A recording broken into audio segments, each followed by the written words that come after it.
आदाब, नमस्कार। The red Mic पाठशाला में आपका स्वागत है। मैं हूँ सौरभ शुक्ला और हमारे साथ हमारे एआई पाठ जो रेड माइक पाठशाला के editor, principal, master doctor Kartikeya Batra मौजूद हैं। और आज हमारे मुंह से अभी गलती से एआई निकला, तो इसलिए निकला क्योंकि दिमाग में एआई चल रहा है और आपकी जिंदगी में भी एआई चल रहा है। आप सब चैट जीपीटी, जेमिनाई, ग्रोक ये सब इस्तेमाल कर रहे हैं। आप उनका इस्तेमाल कर रहे हैं सवालों के जवाब के लिए, अपनी फोटो बनवा रहे हैं, अपना कैरिकेचर बनवा रहे हैं, अब तो अपनी पीपीटी भी बनवा रहे हैं, अपने बर्थडे कार्ड, एनिवर्सरी कार्ड्स भी डिजाइन कर रहे हैं। तो बहुत सारी चर्चा एआई को लेकर के, और इसलिए भी क्योंकि इंडिया में एआई वर्ल्ड इम्पैक्ट समिट चल रहा है भारत मंडपम में। चर्चाएं तो अभी तक वो रहा है सारे गलत कारणों की वजह से, चाहे वो रोबोट वाला मामला हो या अनियमितता वाला मामला हो, लेकिन काफी कुछ सीरियस भी चल रहा है। उसी पर ही चर्चा करने के लिए हम रेड माइक पाठशाला में आज डॉक्टर बत्रा को आपके सामने लेकर के आए हैं। डॉक्टर बत्रा, बहुत-बहुत शुक्रिया। और आज हम लोगों ने बड़ी लंबी चर्चा की और सोचा कि किन मुद्दों पर हम बात कर सकते हैं।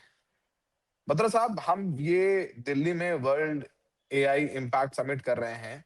तमाम देशों के प्रमुख यहाँ पर हैं। हम कितना तैयार हैं? इंडिया कितना तैयार है अगर बात करें एआई के लिए? और क्या हमारे पास वो तकनीक है? क्या हम तैयार हैं? और दूसरे देशों की तुलना में हम कहाँ खड़े हुए हैं अभी इस वक़्त? Thank you Saurabh. देखिए, सबसे पहले तो मैं ये बता दूं कि मुझे रेड माइक की तरफ से आदेश आया कि आज हमको एआई पर एक शो करना है। तो आपको जो करना है करिए, हमें इंफॉर्मेशन देनी है अपने दर्शकों को। तो हालांकि ये मेरी कोर एरिया ऑफ एक्सपर्टीज नहीं है अभी तक तो एटलीस्ट, फिर भी जो भी मैं आज कहूंगा वो बहुत वेल पब्लिश्ड सोर्सेज और जो लोग एक्सपर्ट्स हैं उनकी रिसर्च के आधार पे ही कहूंगा। और उसको जी। अगर हम साथ में मिलाकर देखें तो एक कहानी हमारे सामने आती है। आपने कहा कि भारत में एआई एक्सपो हो रहा है, तो भारत कितना तैयार है?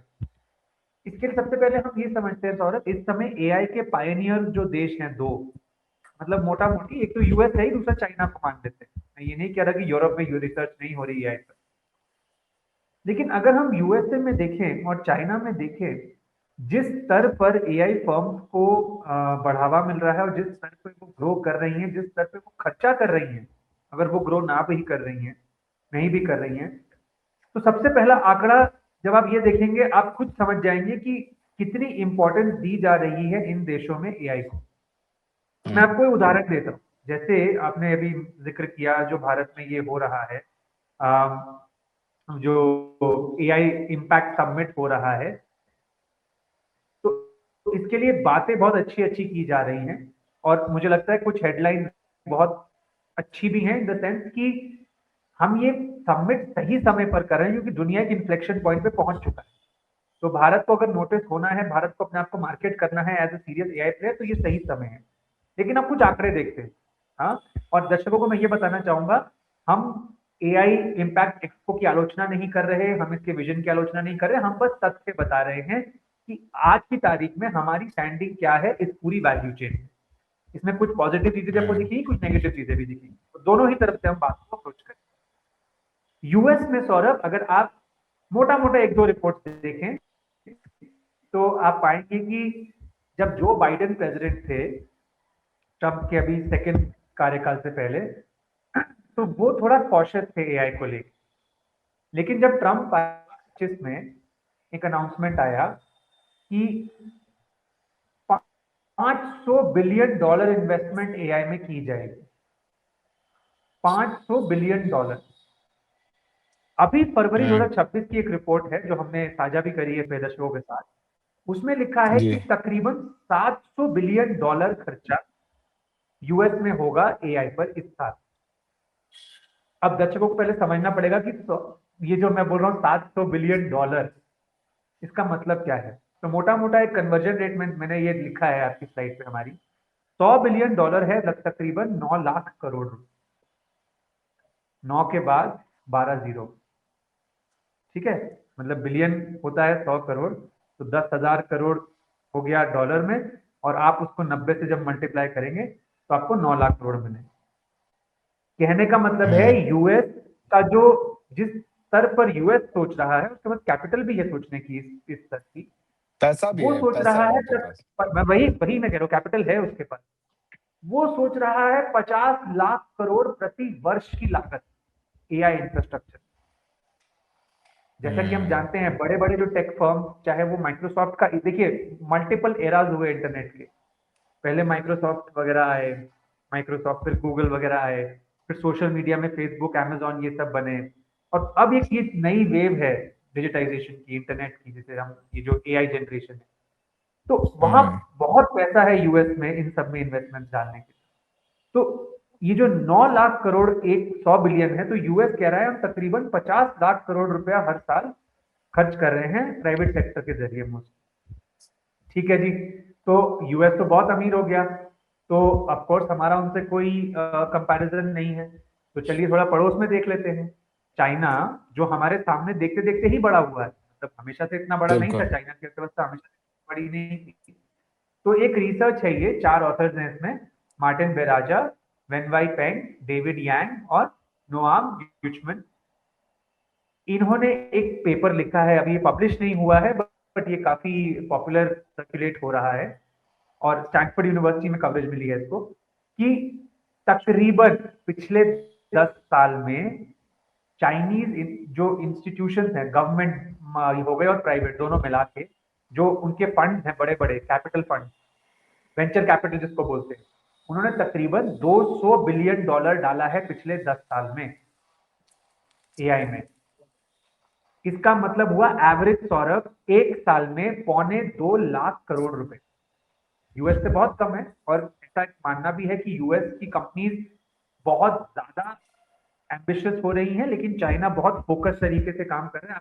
आपने याद करवाता हूँ दर्शकों को, आपने जो नाम लिए, ग्रॉक, जेमिनाई, चैट जीपीटी, एक आया क्लॉड, तो ये सब यूएस एआई टूल्स हैं। मेटा का अपना व्हाट्सएप पे भी एक एआई टूल है, आप जानते हैं। बिल्कुल। लेकिन चाइना ने निकाला डीप सीक, चाइना का जो मेन आया एआई का टूल, डीप सीक बोलते हैं। तो चाइना हम्म। बहुत फोकस तरीके से, ऐसा एक्सपर्ट कहते हैं, काम कर रहा है बहुत स्पेसिफिक कैटेगरी से। तो चाइना की लागत है फिर भी ऑन एवरेज, हम केवल अगर इस डेटा को देखें, ये लोअर एस्टिमेट होगा, इससे ज्यादा भी हो सकता है, बट कम से कम इतना है, 2.25 लाख करोड़ प्रति वर्ष। ठीक है। वर्ष। तो अब सौरभ, हम और उसके बाद चाइना की सरकार ने, बीजिंग ने अभी 2025 में एक नेशनल एआई फंड लॉन्च किया। उसकी वैल्यू थी तकरीबन 76,000 करोड़। मतलब आप मान के चलिए कि ये लाखों में खेल रहे हैं। अभी जो चाइना के जो फंड्स हैं, वो हम्म। वो 2-2.5 लाख प्रति वर्ष का देख रहे हैं, यूएस वाले वो 50 लाख के आसपास देख। ये स्तर है चाइना और यूएस। अब हम आते हैं, हमारी सरकार का एक अनाउंसमेंट आया दिसंबर 2025 में, और उसका मैंने एक क्लिपिंग लगाया है आपके, हमारे दर्शकों के लिए। उसमें हम कह रहे हैं अगले 5 सालों में 10,300 करोड़ रुपए का इन्वेस्टमेंट और 38,000 ग्राफिक प्रोसेसिंग यूनिट्स। 10,000 करोड़ की इन्वेस्टमेंट एलोकेट करेंगे। जी। उससे जीपीयूज वगैरह, टेक्नोलॉजी, टेक्निकल टर्म में मैं नहीं जाता, कि मैं बस अमाउंट्स की बात कर रहा हूँ। तो वो कह रहे हैं हम हर लाख 50 लाख या 2 लाख करोड़ खर्चा करेंगे, और हम कह रहे हैं हमने अगले 5 सालों के लिए 10,000 करोड़, 10,300 करोड़ रुपए आवंटित किया है। तो हम्म। अब अगली स्लाइड पर अगर आप इसका कंपैरिजन देखेंगे, आप पाएंगे कितना बड़ा गैप है। क्योंकि देखिए, भारत वैसे भी आर एंड डी में पीछे ही रहता है सर। बिल्कुल। हमने कभी माइक्रोसॉफ्ट नहीं बनाया, हमने कभी गूगल नहीं बनाया, लेकिन हमने वो इंजीनियर जरूर बनाए जिन्होंने गूगल और माइक्रोसॉफ्ट आगे जाके चलाया। तो ये हम्म। हमारे कल्चर में एक फर्क है, हमारे सिस्टम्स में एक फर्क है। आप ये कंपैरिजन देखिए, ये बहुत ही एक सोबरिंग फिगर है कि हमें कितना एक्साइटेड होना चाहिए और कितना रियलिस्टिक होना चाहिए अपने एआई एम्बिशंस को लेके एज ऑफ नाउ। कि टेक लीडरशिप में जितना पैसा यूएस चाइना डाल रहे हैं, हम उसका 1% भी नहीं डाल रहे, हम्म। मतलब यूएस से कंपेयर करें तो, इसमें एआई में। बिल्कुल। तो अगर हम केवल लागत के आधार पे देखें तो हम बहुत पीछे हैं। हम्म। ये मेरा सवाल है आपके पहले प्रश्न, लेकिन अब आप पहले। जो दूसरा सवाल पूछेंगे उसमें थोड़ी सी अच्छी न्यूज आएगी। हाँ, मतलब दूसरा सवाल सबसे बड़ा यही है कि भाई इंडिया कितना तैयार है और इंडिया क्या इन्वेस्टमेंट्स कर रहा है। और आपने जैसे कंपैरिजन बताई, तो हम कितना खर्चा कर, जैसे हम कर रहे हैं 2000 करोड़, साल की बात कर रहे हैं 2000 करोड़ खर्च करेंगे। हम कहाँ पर हैं? क्या हमारे पास कोई इंफ्रास्ट्रक्चर है कि हम एआई की से कुछ डेवलप करें, ऐसा करें डेवलप जिससे, जैसे आज जेमिनाई अमेरिका का है, हम सब यूज करते हैं। ग्रोक अमेरिका का है, हम सब इस्तेमाल करते हैं। चैट जीपीटी, मतलब ये सब अमेरिकन एआई है। इंडिया कब तक वो कर पाएगा? हम तैयार हैं? हमारे पास क्या रिसोर्सेज हैं उतने?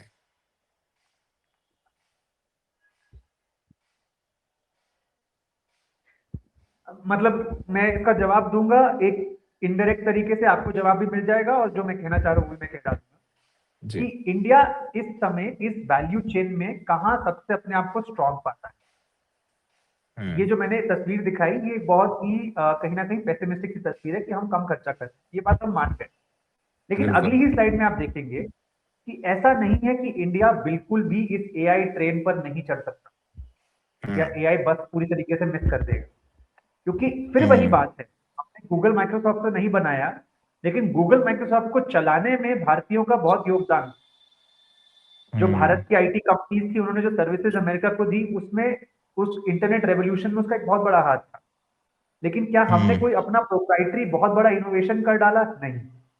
तो सौरभ, कुछ ऐसा ही मॉडल है। देखिए, आप अश्विनी वैष्णव जो हमारे मिनिस्टर हैं, हालांकि ये मतलब इनकी हम आलोचना अलग अलग चीजों पर करते हैं, मुझे लगता है वो सही भी है।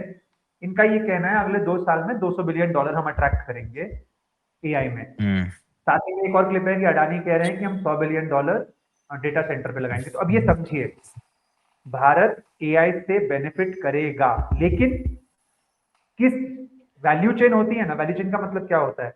मान लीजिए मैं किसान हूं, मैंने मैंने वो कहते हैं ना, जो अभी सीमांचल में हम लोग थे, तो मखाना बनता है, मखाना उगाया। बिल्कुल। मैंने वो मखाना होलसेलर को बेचा, होलसेलर ने आगे किसी और को बेचा, उसने से किसी कंपनी में बेचा, उस कंपनी ने मसाला लगाकर उसको दुकान पे बेचा, दुकान से मैंने खरीदा। एक पूरी वैल्यू चेन है, हर स्टेप पर बिल्कुल। कोई ना कोई है। तो भारत की स्पेशलाइजेशन कहाँ आएगी? आज की तारीख में वो दिख भी रहा है सरकार के पुश में। हम अपना ग्रॉक और उस स्तर का कोई सॉफ्टवेयर जैसे चैट जीपीटी बनाने में भी काफी पीछे है। लेकिन जिस तरह की बैक एंड प्रोसेसिंग चाहिए इन सॉफ्टवेयर को रन करने के लिए, वो हम दे सकते हैं।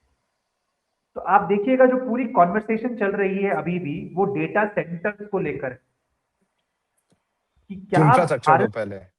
बैकएंड इंफ्रास्ट्रक्चर जो है वो भारत प्रोवाइड कर सकता है। और मुझे लगता है कि इंडियन आईटी सेक्टर इवॉल्व करेगा एआई को, लेकिन वो इस वैल्यू चेन में काफी नीचे हो। और जो टॉप के बेनिफिट जो अमेरिकन चाइनीज कंपनीज ले जाएंगी, वो हम शायद नहीं ले पाएंगे, क्योंकि हमारा जो जो हमारा लैक ऑफ इनोवेशन है भारत में, वो हमें हर्ट कर रहा है। लेकिन साथ ही साथ जो हमारे स्किल्स हैं, जो हमारी इंजीनियरिंग कैपेसिटी है, जो हमारे इंग्लिश स्किल्स है, जो अंग्रेजी हम बोलते हैं, ये जब हम तीन चार चीजें मिला, हमारे पास एक ऐसा पूल है जो इन डेटा सेंटर को जरूर सपोर्ट करता है। लेकिन अब हम मार कहाँ खाते हैं? अब आप अगली स्लाइड पर हम आए सौरभ, तो मतलब दुख की बात ये है कि अभी आपने जो जिक्र किया, ये तो खैर मुझे लगता है आप ही बेहतर समझा पाएंगे कि ये हुआ क्या, ये जो एक्सपो की कहानी क्या थी। बिल्कुल, ये मतलब गलगोटिया। बहुत ही मतलब ये एक कंपनी है, उसने यूनिट्री नाम की कंपनी है चाइनीज, उसने ये एआई डॉग रोबोट बनाया था 17 साल। और वो ऑनलाइन अवेलेबल था। गलगोटिया यूनिवर्सिटी ने उसे ऑनलाइन खरीदा और उसका नाम ओमिक्रॉन रख दिया और उसे अपना एआई टूल बता करके पेश कर दिया। अच्छा, उसे प्रमोट किसने किया सबसे ज्यादा? हमारे नेशनल ब्रॉडकास्टर सरकारी चैनल डीडी न्यूज ने। और तो और, इसे हमारे मंत्री जी ने भी अपने हैंडल से ट्वीट किया और बोला सॉवरेन इंडिया प्रोडक्ट। और इसको बस किसने किया? एक चाइनीज हैंडल ने, उसने लिखा कि भाई ये तो चाइनीज रोबोट है, इसे एक इंडियन यूनिवर्सिटी हम अपना बता करके उसे प्ले कर रही है। बहुत एग्जैक्टली। कंट्रोवर्सी हुई। इनफैक्ट अब गलगोटिया से बोला गया कि आप रैप अप करिए, छोड़िए, तो उन्होंने हटाइए जी। They been thrown out of या एआई इम्पैक्ट समिट। बट वही बोल रहा हूँ, जिन चीजों के बारे में चर्चा होनी चाहिए थी वो अब चर्चा नहीं हो रही है। चर्चा हो रही है कि ये जो झूठे काम किए हैं इन लोगों ने, या उसकी वजह से चर्चा हो रही है। ये अब कितना एम्बैरेसिंग है सौरभ, बहुत एम्बैरेसिंग है ये। बहुत ही एम्बैरेसिंग है। नहीं। और हम्म। जी, जी, बता साहब। नहीं सौरभ, मैं यही कह रहा था कि अच्छा हुआ आपने क्लैरिटी दे दी, क्योंकि वही मैंने एक हेडलाइन दी है उसमें। पहले हम कॉल सेंटर वाले थे, फिर हम नॉलेज सेंटर वाले बने, अब हम डेटा सेंटर वाले बनने वाले हैं। लेकिन हम टेक लीडरशिप में क्यों नहीं आ पाते? क्यों? आपको याद होगा, जैसे भारत में जब एक समय ऐसा आया था कि ट्विटर के सामने हमने एक कू ऐप लॉन्च किया था, कि ओ कहाँ है आज? ओ, वो कहाँ है? हाँ। हम पता नहीं। अब देखिए, हाँ, उबर का रिस्पॉन्स भारत में बना ओला। लेकिन हम्म। मुझे नहीं लगता कि आज ओला की पॉपुलैरिटी उतनी है, हालांकि एक नई कंपनी रैपिडो आ गई है, वो अच्छा कम्पीट कर रही है उबर। अरे ओला के जो सीईओ उन पे तो एफआईआर के आदेश दिए हैं। और ओला ओला ओला ओला के बाइक्स हैं, सीईओ इलेक्ट्रिक। ज्यादा, हाँ, ज्यादा चर्चित अपने विवादों की वजह से रहते हैं, अनफॉर्चुनेट। तो क्यों हम टेक को सपोर्ट अच्छा दे पाते हैं लेकिन लीडरशिप नहीं दे पाते? ये मुझे लगता है एक बहुत बड़ा सवाल है। और देखिए, अभी चाइना और हम में यही फर्क है। चाइना ने स्टार्ट किया एज, जिसे कहते हैं ना, sweat shop of the world, कि भाई हम छतरी बनाएंगे, खिलौने बनाएंगे, चप्पल बनाएंगे, जूते बनाएंगे, सस्ते में बेचेंगे। लेकिन धीरे धीरे उन्होंने अपनी वैल्यू चेन में एडिशंस लाए। वो एडिशन जब वो लाए तो आज वो कहते हैं, we are no longer the factory of the world, we are now the innovation hub of the world. Hmm. वो पैटेंट्स को रिवॉर्ड कर रहे हैं अपनी यूनिवर्सिटीज में, और हम अपनी यूनिवर्सिटी में ठीक से एग्जाम भी नहीं करवा पाते। ये फर्क, सिस्टम्स का फर्क है। मैं फिर वही कहता हूँ सौरभ, गवर्नेंस को लेकर चर्चा कम होती है भारत में। हम मुख्यमंत्री प्रधानमंत्री के नाम पे ऑब्सेस करते हैं, पॉलिटिशियंस के चेहरों पे ऑब्सेस करते हैं। लेकिन ये जो मुद्दे हैं कि भारत में कितने पैटेंट्स फाइल होते हैं, कितना रिकग्निशन मिलता है टेक को, कितना रिकग्निशन मिलता है एक्चुअल साइंटिफिक एंटरप्रेन्योर्स को, बहुत कम। तो उसका आप रिजल्ट देखिए कि टेक लीडरशिप नहीं है लेकिन टेक कैपेबिलिटी है। क्योंकि हमारा जो एजुकेशन सिस्टम है, मोटा मोटी वो आईआईटी हो या वो और प्राइवेट कॉलेजेस हो, वो अच्छा है, वो डिसेंट है। हालांकि उस पर कभी और चर्चा करेंगे कि उसमें भी ऑफकोर्स अपने चैलेंजेस हैं, बट वो ठीक है। तो हमको भारत में एक टैलेंट पूल है, लेकिन क्या वो टैलेंट पूल भारत में रह के इनोवेट कर पाता है? नहीं, उसको जाना पड़ता है सिलिकॉन वैली। हो सकता है तो 10 साल के बाद उसको चाइना जाना पड़े इनोवेट करने के लिए, क्योंकि चाइना में अच्छी अपॉर्चुनिटीज मिल जाए। तो ये हमारी सबसे बड़ा हमारा दुर्भाग्य है कि हम उसको टैप नहीं कर पाते। और इसमें सेंटर से लेकर स्टेट गवर्नमेंट तक सबका मुझे लगता है दायित्व है। किसी, मैं वही कहूंगा, don't obsess about personalities, the entire system has to promote innovation. और एक आखिरी बात, ये डेटा सेंटर जब आएगा, जैसे डेटा सेंटर की हम बात कर रहे हैं कि मेंटेनेंस है, तो चलिए अब इसको आपको मार्केटिंग की जाएगी केंद्र सरकार द्वारा कि डेटा सेंटर आएगा, इतनी नौकरियां बनेंगी, फला फला। लेकिन डेटा सेंटर जब आएंगे तो वो भी एक कॉस्ट लेकर आते हैं, और उसकी एक बिल्कुल। बहुत बड़ी कॉस्ट होती है, जो इकोलॉजिकल इन्वायरमेंटल कॉस्ट। आपके जो दर्शक है, थोड़े जो इस बारे में जानकारी रखते हैं, वो जानते होंगे डेटा सेंटर को बहुत पानी चाहिए होता है, जो कि बहुत हीट जनरेट करते हैं। तो अगली स्लाइड पर जो मैप हमने दिखाया है, उसमें आप देखिए कि डेटा सेंटर जहां जहां प्रपोज हो रहे हैं, उन इलाकों में पानी की किल्लत भी है ऑलरेडी। तो क्या ये डेटा सेंटर्स को ये सपोर्ट कर पाएंगे इकोसिस्टम? ये सारे पॉलिसी सवाल है। मे बी आंसर इसका हो सकता है ये कोई ज्यादा असर नहीं पड़ेगा, मैं नहीं जानता। पर अभी हम एक नए इकोसिस्टम में एंटर कर रहे हैं, पूरा भारत, और नए चैलेंजेस आएंगे। लेकिन क्या हम उस स्तर पर तैयार हैं कि हम इसकी लीडरशिप ले पाए? नहीं। लेकिन हम इसका बैक एंड अच्छे से संभाल सकते हैं। हालांकि उसमें भी कुछ चैलेंजेस हैं, जैसा कि मैंने जिक्र किया, environmental challenges. We are plumbers. हम बेसिकली जो हमारे जो टेकीज हैं वो प्लम्बर्स हैं। मतलब हम लोग रहेंगे बट हमारे बिना चीजें नहीं, हम चाहिए होंगे। मतलब हमारे हम चाहिए इंजीनियर्स होंगे। विल रिक्वायर, बट फिक्स करने के लिए, कोड करने के लिए, अपलोड ऐसा करने सौरभ, के ऐसा लिए। ऐसा अभी लग रहा है सौरभ, ओवर टाइम शायद एआई और स्मार्ट हो जाए, हमको नहीं पता। और हम आज एनालिसिस दे रहे दर्शकों के लिए, ये एक बहुत ही नॉन टेक्निकल, एक बहुत ही स्ट्रेटेजिक ओवरव्यू है एआई की ट्रैजेक्टरी का, और भारत कहाँ पोजिशन है from a technological, social and political perspective and an environmental perspective. Hmm. तो यही वजह है कि चाइना बहुत आगे है, और उनके रोबोट्स को हम अपना बता करके यहाँ मार्केट कर रहे हैं।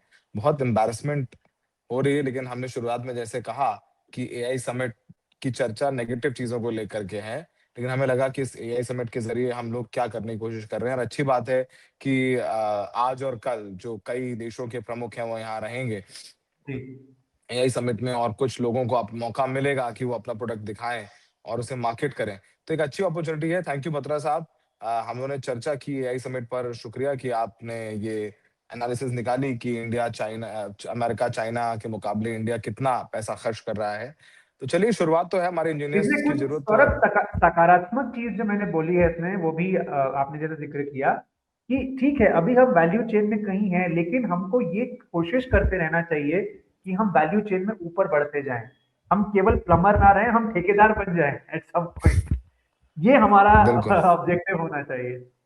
बिल्कुल, हम ठेकेदार बने और अच्छा हो। शुक्रिया बत्रा साहब। और जल्द हम लोग एक और पाठशाला के साथ आपके पास हाज़िर होंगे, कुछ ऐसे ही मुद्दे पर डीप डाइव करेंगे और डॉक्टर कार्तिकेय बत्रा उसमें आपको एक लेसन चैप्टर बढ़िया देंगे, जिसे आप हमेशा याद रखेंगे। हमें देखने के लिए बहुत-बहुत शुक्रिया। Thank you.